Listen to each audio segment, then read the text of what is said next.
ధర్మపురి అని ఒక రాజ్యముంది. ఆ రాజ్యానికి రాజు బలవర్ధనుడు. ఒకరోజు రాజభవనంలో సభ జరుగుతూ ఉంది. రాజు, మంత్రి మొత్తం పరివారం అక్కడే ఉన్నారు. అక్కడికి ఇద్దరు అన్నదమ్ములు వచ్చారు.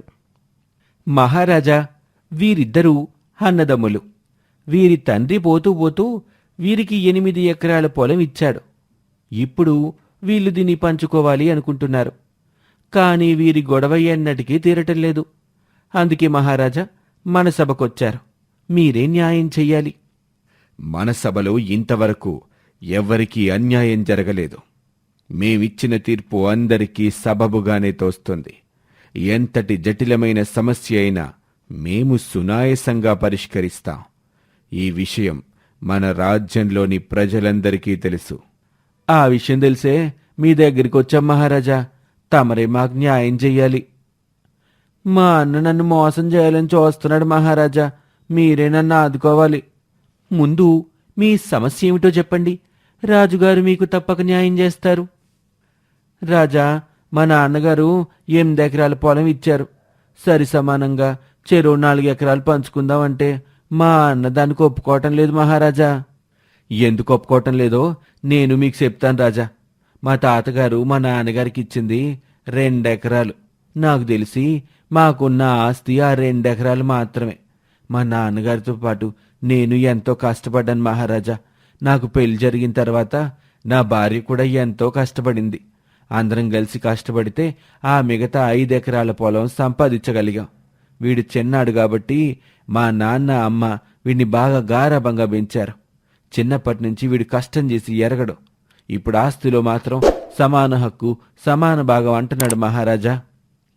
మహారాజా, ఇంటికి పెద్దవాడు. వాడు ముందు పుట్టాడు కాబట్టి బాధ్యతలు అతని మీద పెట్టారు. అందుకు నేను బాధ్యుని కాదు కదా మహారాజా. మీ సమస్య నాకు బాగా బోధపడింది. మీ అన్నదమ్ములు ఒక పని చేయండి. మొత్తం 8 ఎకరాల్లో నుండి 3 ఎకరాలు నాకు, అంటే ఈ రాజ్యానికి, ప్రజలకు, వారి ప్రయోజనాలకు ఇవ్వండి.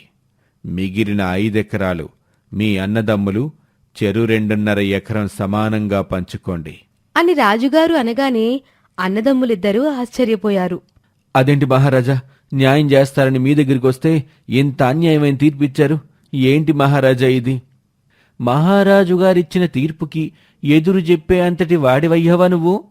అసలు మీకు వారసత్వంగా వచ్చింది కేవలం 2 ఎకరాలు మాత్రమే. మిగతా 6 ఎకరాల పొలం మీరెలా సంపాదించారు? న్యాయంగా రాజ్యానికి గట్టాల్సిన శిస్తు మీరు గడుతున్నారా? ఈ లెక్కలన్నీ పరిశీలించిన తర్వాతే మీకు పరిష్కారం చెప్పమంటారా? అలా అయితే 2 సంవత్సరాలు పడుతుంది.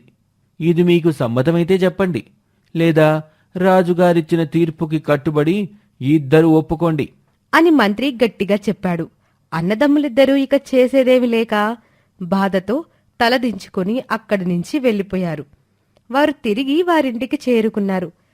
చనిపోయిన వాళ్ళ నాన్నగారి స్నేహితుడు శేషాచలం వారింటికొచ్చాడు. ఏమిట్రా అబ్బాయిలు, పొలం గురించి గొడవ పడుతున్నారని విన్నాను. ఇదంతా నిజమేనట్రా? అవును పెదనాన్న, చేరు సమానంగా పంచమంటే లేదు, నాకెక్కువ భాగం కావాలంటున్నాడు అన్నయ్య. ఇదిగో దానివల్లే ఈ గొడవలన్నీ. ఏమిట్రా పెద్దోడా, మీ తమ్ముడు చెప్పేది నిజమేనా? మీ నాన్నగారెట్టా పెంచారా మిమ్మల్ని? మీరిట్టా తయారవుతారని నేనస్సలు అనుకోలేదు. ఆయన బ్రతికుంటే నిజంగా ఇప్పుడు ఈ గొడవలు చూసి చనిపోయుండేవాడ్రా. మీరు చేస్తున్న పనులు చూడలేక ఊర్లో పరువు పోగొట్టుకుంటున్నారు కదరా. పరువు మాత్రమే కాదు పెద్దనాన్న, ఉన్న ఆస్తి కూడా పోగొట్టుకున్నాం. అంతా ఈడి వల్లే. నాకిద్దరు ఆడపిల్లలు. ఏదో కొంచెం గనికరిచ్చి మా అన్నయ్య గదా అని వదిలేస్తే పోయేదిగా. వదలకుండా గట్టికి పట్టు కూర్చున్నాడు. న్యాయం కోసం రాజుగారి దగ్గరికి వెళ్ళాం. ఉన్నది పోగొట్టుకొని వచ్చాం. ఉన్నది పోగొట్టుకోవడం ఏమిట్రా? అసలేం జరిగింది? వివరంగా చెప్పండి. అక్కడ జరిగిందంతా వివరంగా చెప్పారు శేషాచలానికి ఆ అన్నదమ్ములిద్దరూ. సరిపోయింది. మీరిద్దరూ కొట్టుకొని మీ ఆస్తిని ఎవరికో దారాదత్తం చేశారు. అసలు రాజుగారి దగ్గరికి వెళ్ళమని మీకు సలహా ఇచ్చిన ఎదవెవడ్రా? మీకేం తెలుసురా అతని గురించి? వారసత్వంగా వచ్చిన రాజు పదవిలో కూర్చున్నాడు. అంతేగాని ఒక రాజుకుండాల్సిన లక్షణం గాని అర్హత గాని ఒక్కటీ లేదు. ఆ రాజుగారిలో అతను పెద్ద స్వార్థపరుడ్రా. ప్రజల్ని రకరకాల పన్నులేసి వారి రక్తాన్ని పీల్చుకు దాగే జలగలాగా తయారయ్యాడు. అతనికి ఎవరో ఒకరు బుద్ధి చెప్పకపోరా అని అందరూ ఎదురు చూస్తున్నారా మన రాజ్యంలో ఉన్న ప్రజలందరూ.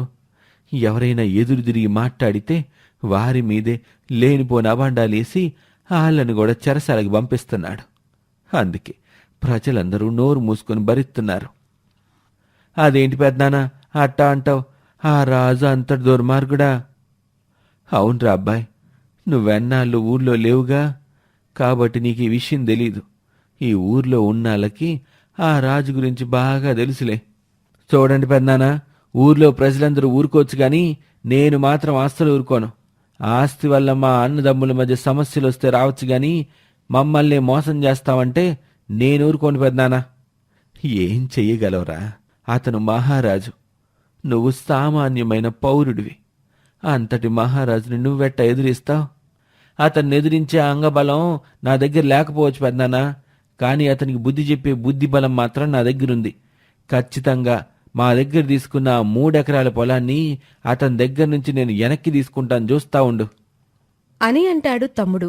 ఇలా కొద్ది రోజులు గడిచిన తర్వాత అన్నదమ్ములిద్దరూ కలిసి రాజుగారి సభకు వెళ్లారు. ఏమిటి, మీ అన్నదమ్ములిద్దరూ మళ్ళీ వచ్చారు?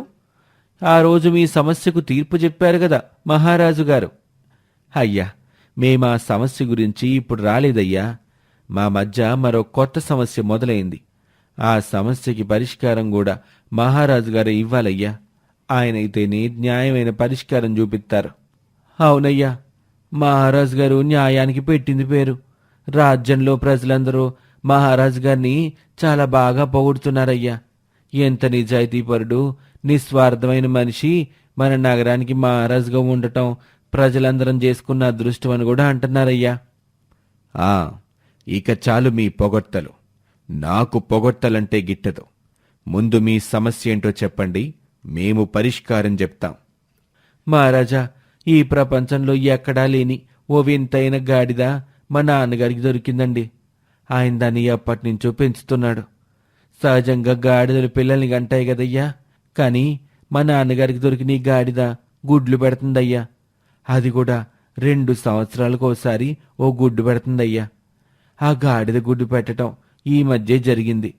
దాని వయసు అయిపోవటం వల్ల ఆ గుడ్డు పెట్టి ఆ గాడిద చనిపోయిందయ్యా. గాడిద గుడ్డు పెట్టడం ఏంటి అని రాజు మంత్రితో పాటు సభలోని వారందరూ వింతగా ఆ అన్నదమ్ములిద్దరినీ చూస్తున్నారు. ఏంటి, ఏం చెప్తున్నావు నువ్వు? నాకు సరిగా అర్థం కావటం లేదు. అయ్యా, గాడిద గుడ్డు గురించయ్యా. చూడండి, రాజుగారితో ఏమిటా ప్రేలాపనలు? ఒళ్ళు దగ్గర పెట్టుకుని మాట్లాడండి. అయ్యా, కోపడకండయ్యా. మంత్రిగారు, మా అన్నయ్య చెప్పిన దాంట్లో తప్పేమీ లేదయ్యా అని చెప్పి తన సంచిలో నుండి ఓ పెద్ద బంగారు గుడ్డుని తీసి అక్కడ పెట్టాడు. అందరూ దాన్ని చూసి నోరెళ్లబెట్టారు. అది బంగారు వర్ణంలో తలతలా మెరిసిపోతూ ఉంది. ఏమిటి ఆశ్చర్యం! ఇంతటి అద్భుతమైన బంగారు గుడ్డుని నేనింతవరకు చూడలేదు. మీరే కాదు మహారాజా, ఈ ప్రపంచంలో ఎవ్వరూ చూసుండ్రు. ఇది మాకు మా నాన్నగారికి మాత్రమే తెలుసు. అప్పుడు మీరు అడిగారు కదా మహారాజా, 6 ఎకరాల పొలం ఎట్టా సంపాదించారని. ఈ గాడిద గుడ్డు పెట్టిన గుడ్లని కరగదీసి బంగారం అమ్మి ఆ 6 ఎకరాల పొలం సంపాదించామయ్యా. అటువంటి అద్భుతమైన గాడిద గుడ్డు ఉంటే మా దగ్గరుండాలి, మీ దగ్గర ఉండకూడదు. వెంటనే దాన్ని తోలుకురండి. అయ్యో మహారాజా, మీకింత ముందే చెప్పాను, ఆ గాడిదకి వయసు అయిపోయిందని, వయోభారం వల్ల చనిపోయిందని. చచ్చిపోతూ ఇదిగోండి చివరగా ఈ గుడ్డు పెట్టి చనిపోయిందయ్యా. ఈ గుడ్డు వల్ల ఇప్పుడు మా ఇద్దరికి కొత్త సమస్య మొదలైందయ్యా. సరే సరే, సమస్య ఏంటో చెప్పండి, మేం దాన్ని పరిష్కరిస్తాం. మహారాజా, ఈ అద్భుతమైన గుడ్లో నుంచి అద్భుతమైన గాడిద పిల్ల పుడుతుంది. ఆ పిల్ల మళ్ళీ గుడ్లు పెడుతుంది. ఆ గుడ్లమ్మి మనం ఇంకా ఎంతో సంపాదించొచ్చని నేను అంటున్నాను మహారాజా. ఒకవేళ ఆడగాడిది కాకుండా మగగాడిద పుడితే ఏం చేస్తాం మహారాజా? అందుకే గుడ్డు నమ్మేసి వచ్చిన డబ్బుని చెరిసగం తీసుకుందామని నేను అంటున్నాను మహారాజా. ఇదే మా సమస్య. మీరే ఏదోటి చేసి మాకు న్యాయం చెయ్యాలయ్యా. రాజు కొంతసేపు ఆలోచించాడు. గుడ్డు పెట్టే గాడిద ఉండటమే ఒక అద్భుతం. అయితే బంగారు గుడ్డు పెట్టే గాడిద ఉండటం మహాద్భుతం. నిజంగా ఒకవేళ ఆడగాడిద పుడితే దానివల్ల మరింత గాడిదల్ని మనం పెంచొచ్చు కదా. కాబట్టి దీన్ని అమ్మటానికి వీల్లేదు. ఈ గుడ్డు పొదిగి అందులో నుంచి పిల్ల బయటకు వచ్చేదాకా ఎదురు చూడటమే సబబు. ఇదే నా తీర్పు. అంతేకాదు, ఈ గుడ్డు ఈ రోజు నుంచి పిల్ల బయటకొచ్చే వరకు మహారాజు గారి వద్దే ఉంటుంది. ఆ పుట్టేది ఆడగాడిదా లేక మగగాడిదా అనేది అప్పుడు చూద్దాం. మహారాజా, అంత పెద్ద బంగారు గుడ్డు, జాగ్రత్తగా చూడండి అయ్యా. పొరపాటు నా గుడ్డుకి ఏమైనా అయితే నా గుండె ఆగిపోతుంది. దాని మీదే నా ప్రాణాలన్నీ పెట్టుకొని ఉన్నానయ్యా. మీ మాటని గౌరవించి వెళ్ళిపోతున్నాం అని అన్నదమ్ములిద్దరూ అక్కడి నుంచి వెళ్ళిపోయారు. మహారాజు, మంత్రి ఆ గుడ్డుని పట్టుకుని రాజభవనంలో ఒకచోట నిల్చొని ఉన్నారు. అక్కడికి ఒక వ్యక్తి వచ్చాడు. ఎవరతను? మహారాజా, ఇతను బంగారం యొక్క నాణ్యతని గురించి చెప్పే వ్యక్తి. ఇతగాడి పేరు కనకయ్య. ఈ గుడ్డు ఏమాత్రం నాణ్యత గల బంగారమో తెలుసుకోమని ఇతనికి నేనే అప్పచెప్పాను మహారాజా. మహారాజా, ఇది అక్షరాల మేలిమి బంగారం. ఇందులో ఎటువంటి అనుమానము లేదు.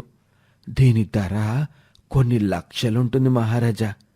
దీన్ని కొనగల బంగారు వ్యాపారస్తులు మన రాజ్యంలో ఉన్నారని నేననుకోవటం లేదు. అయినా దీన్ని అమ్ముతామని మేం చెప్పలేదే. చాలు, ఇక మీ మాటలు కట్టిపెట్టి మీరు వెళ్ళండి అని అన్నాడు రాజు. దాంతో ఆ కనకయ్య వెళ్ళిపోయాడు. అదేమిటి మహారాజా, ఈ గుడ్డిని మనం ఇప్పుడు అమ్మటం లేదా? పోనీ అమ్మకపోయినా దీన్ని కరిగించి మంచి మంచి హారాలు, నగలు మీరు చేయించుకోండి మహారాజా. వద్దు మంత్రిగారు, అలా చేయటం వల్ల మనకి పెద్దగా లాభం ఉండదు. ఈ గుడ్డు పొదిగి పిల్లయ్యేదాకా ఎదురు చూస్తే ఇందులో నుంచి ఒక ఆడగాడిద గనక పుట్టిందంటే మనకి ఇటువంటి గుడ్లు ఎన్నో పెడుతుంది. అప్పుడు ఆ ఇద్దరన్నదమ్ములు వచ్చి ఆ పిల్ల మాకు కావాలి అని అడుగుతారు మహారాజా. ఆ గాడిద పిల్లను ఏ పిల్లి పిల్లో కుక్క పిల్లో వచ్చి తినేసింది అని చెప్పొచ్చు. అది పెద్ద సమస్య కాదు. వారికి ఎలాగూ మనల్ని ఎదిరించే అంత ధైర్యమూ లేదు. దీన్ని ఏదో ఒక చోట భద్రంగా ఉంచండి.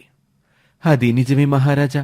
ఈ గుడ్డుని ఇక్కడ మీ గదిలోనే భద్రంగా ఉంచుతాను అని ఆ గుడ్డుని ఒక పెద్ద పెట్టెలో పెట్టి ఆ పెట్టెను రాజుగారి గదిలో ఒక మూలకు పెట్టుంచారు.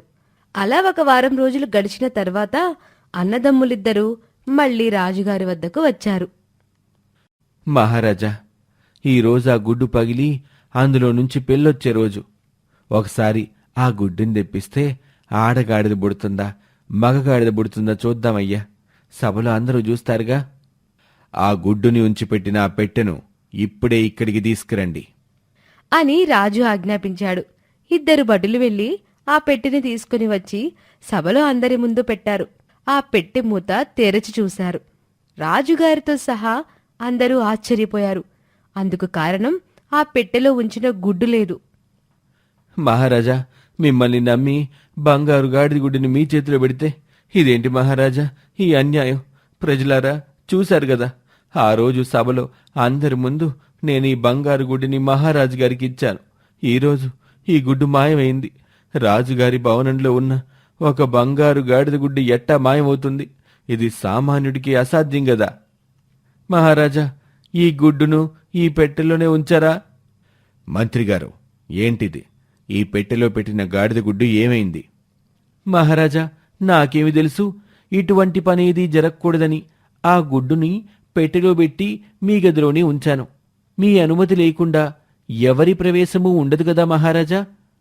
మీరు మమ్మల్ని అడుగుతున్నారేమిటి? మంత్రి సభలో అందరి ముందు ఆ మాట అనగానే రాజుకి ఏం మాట్లాడాలో తెలియలేదు. రాజుగారి భవనంలో అది రాజుగారి గదిలో దొంగతనం జరిగిందని తెలిస్తే పరువు పోతుందని ఇలా అంటాడు. ఆ గుడ్డుని మేమే మరో చోట దాచాం. మీరు రేపు రండి, ఆ గుడ్డును బయటకు తీస్తాను. మహారాజా, ఆ గాడిద గుడ్లో నుంచి ఈరోజు పిల్ల బయటకు వస్తుంది. దాన్ని చూద్దామని మేమొచ్చాం. మీ గాడిద గుడ్డుకి అందులో నుంచి వచ్చే పిల్లకి ఎటువంటి ప్రమాదమూ జరగదు. ఒకవేళ అలా జరిగితే ఆ నష్టపరిహారం నేను మీకిస్తాను. సభలో అందరి ముందు మాటిస్తున్నాను అని మాటిస్తాడు రాజు. అప్పుడు వాళ్ళిద్దరూ సంతోషించి అక్కడి నుంచి వెళ్ళిపోతారు. భలే తెలివిగలవాడివిరా నువ్వు. అవునరా చిన్నోడా, గాడిద గుడ్డు పెడుతుందంటే ఎట్టా నమ్మాడ్రా ఆ రాజు గాడిదే. అంత తేలిగ్గా నమ్మలేదు పెద్దనానా. ఆ రాజు నీ బంగారు దుకాణంలో పనిచేసే కనకయ్యని పిలిచి దాన్ని పరీక్ష చేయించి చూశాడు. మేము ముందే ఆ కనకయ్యకి చెప్పాం, ఇటువంటిదోటి వస్తుంది, నువ్వు దాని గురించి 100% బంగారం అని చెప్పు అని. వాళ్ళు కనకయ్య మాటలు పూర్తిగా నమ్మారు. అందుకే మన పని సులభంగా అయిపోయింది. నిజానికి ఆ గుడ్డు 4 రోజులకే కరిగిపోతుంది పెద్దనానా. అప్పటిదాకా బంగారంలా మెరుస్తా ఉంటది. ఆ మహారాజు మంత్రి కూడా పెట్టెలో పెట్టిన గుడ్డుని ఎంతవరకు చూసినట్లేరు. ఈ రోజు పెట్టె తెరిచి చూసి కంగు తిన్నారు పాపం. అది కరిగిపోయిందని వాళ్ళకి తెలీదు. దాన్ని ఎవరో ఎత్తుకుపోయి ఉంటారు అని అనుకుంటున్నారు. ఇదంతా సరే, ఆ గుడ్డుని నేనే దాచిపెట్టాను, మీకు రేపు దాన్ని చూపిస్తానన్నాడు కదా.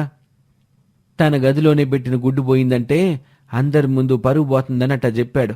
ఏదైతేనేం దానికి సంబంధించిన నష్టపరిహారం ఇస్తానని చెప్పాడుగా. మన 3 ఎకరాలు మనకొస్తే అదే చాలు అని తమ్ముడు అనడంతో అందరూ నవ్వుకుంటారు.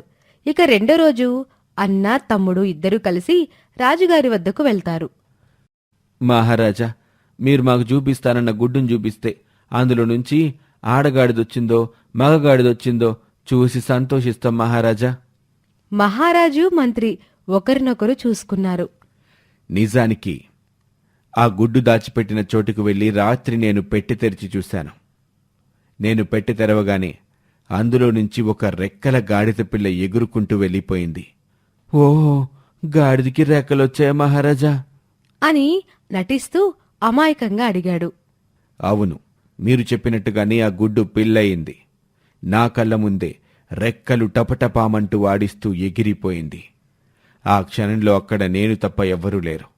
అందువల్ల ఆ గాడిద పిల్లను ఎవ్వరూ పట్టుకోలేకపోయారు అని రాజు అనగానే సభలో ఉన్న అందరూ ఆశ్చర్యంగా రాజు మాటలు వింటూ ఉన్నారు.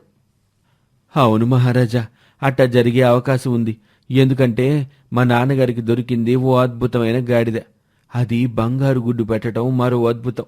ఈరోజు మీ కళ్ళ ముందు ఆ గుడ్డులో నుండి ఓ రెక్కల గాడిద పిల్ల ఎగిరిపోవటం, ఇది ఇంకా అద్భుతం. కానీ మాకు జరిగిన నష్టానికి మీరు పరిహారం చూపుతామన్నారు.